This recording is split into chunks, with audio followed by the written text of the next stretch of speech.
টানা দ্বিতীয় দিনের মতো ইউক্রেনের রাজধানী কিয়েভকে লক্ষ্য করে হামলা চালিয়েছে রাশিয়া। বুধবার রাত থেকে শুরু হওয়া এই হামলা অব্যাহত ছিল বৃহস্পতিবার সূর্যোদয় পর্যন্ত। কিয়েভের আকাশে দেখা যায় দেশটির আকাশ প্রতিরক্ষা ব্যবস্থা এবং মস্কোর ড্রোন ও ক্ষেপণাস্ত্রের লড়াই। যদিও হামলায় প্রাণ হারিয়েছেন বেশ কয়েকজন ইউক্রেনীয়। হামলা থেকে বাঁচতে অনেকেই আশ্রয় নেন ভূগর্ভস্থ মেট্রো স্টেশনে।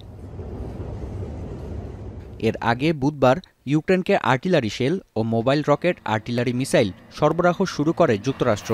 2 মার্কিন কর্মকর্তার বরাতে বিষয়টি নিশ্চিত করেছে রয়টার্স। যদিও অস্ত্র সরবরাহের পরিমাণ নিশ্চিত করা যায়নি। রাশিয়ার হামলার প্রেক্ষিতে ইউক্রেনকে প্যাট্রিয়ট আকাশ প্রতিরক্ষা ব্যবস্থা সরবরাহের বিষয়টি বিবেচনা করা হচ্ছে বলে জানিয়েছেন মার্কিন প্রেসিডেন্ট।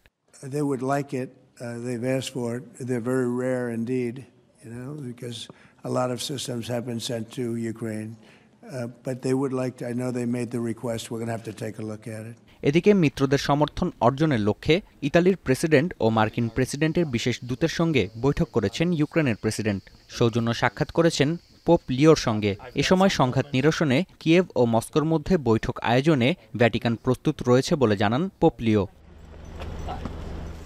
এদিকে জার্মান চ্যান্সেলর জানান, কনফারেন্সে ইউক্রেনকে আকাশ প্রতিরক্ষা ব্যবস্থা সরবরাহের প্রস্তাব দেবে তার দেশ। অন্যদিকে ন্যাটো মহাসচিবের দাবি, ইউরোপকে যুদ্ধে ব্যস্ত রাখছে রাশিয়া। এ সুযোগে তাইওয়ান দখলের অভিযান চালাতে পারে চীন। Xi Jinping, the president of China and general secretary of the Communist Party, before he would attack Taiwan, will first make a call into Moscow, his very junior partner in all of this. Wir werden uns morgen in Rom treffen, auch noch einmal über die Zeit nach einem möglichen Waffenstillstand zu beraten, aber wir werden auch während der Ukraine নিয়ে আলোচনায় পুতিনকে নিয়ে ট্রাম্পের সমালোচনার পরেও শান্ত রয়েছে Moscow. ক্রেমলিনের মুখপাত্রের দাবি, যুক্তরাষ্ট্রের সঙ্গে নিয়মিত যোগাযোগ রাখছে রাশিয়া। বাস্তবতা মেনে নিয়ে অস্ত্রবিরতি চুক্তিতে কিয়েভের প্রস্তাব উত্থাপন করা উচিত বলে মন্তব্য করেন তিনি। এদিকে ইউক্রেনের বিরুদ্ধে স্থলমাইন ব্যবহারের অভিযোগ তুলেছে রুশ পররাষ্ট্র মন্ত্রণালয়।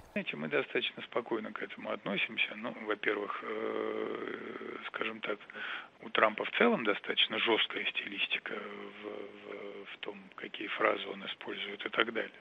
2014 সালে মালয়েশিয়ান এয়ারলাইন্সের বিমান MH17 ভূপাতিতের অভিযোগে রাশিয়াকে দোষী সাব্যস্ত করেছেন European court of human rights. তবে 298 আরোহীর বিমান ভূপাতিত করার কথা অস্বীকার করে আসছে মস্কো। নাফিয়া আরমান মনন, এখন বিশ্ব।